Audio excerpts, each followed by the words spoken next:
al je handwerk, dat is er niet meer. Ik nog kisten met de hand innerlijk aan de zetten. Jo, dat hadden ze al van die sprekerapparaten. Zo werd het innerlijk aan de scheppen.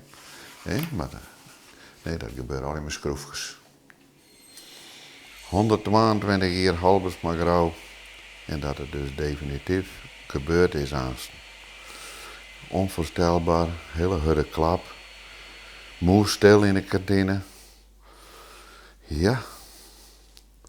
Hele teleurstelling. Komt heel hard aan. Werkelijk weer. Het komt voor iedereen hard aan. Ik mag dus nog een week of 4 of 5, maar het komt voor mij zelfs die 4 of 5 weken komt aanst nog hard aan. Het is zonde. Voor het dorp Grauw.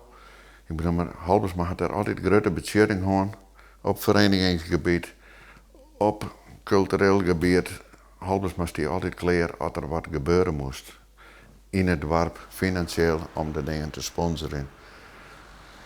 Ja, soms, dat gaat aan nu dat dorp bij, dat gaat voort.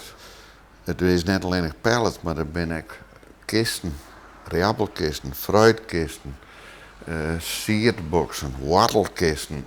Wat maatje we daar net? En het weer altijd het product, als je dan weer een vrachtauto vol voort ging zeggen, dan ja, prachtig mooi gezegd dat je dat product makkelijk kan er maken.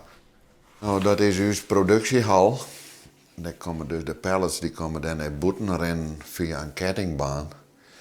En die hel ik dus met de heftruck die erover en die zetten wij in Loodsendel, die moeten in droge opslag, die moeten net wierd worden.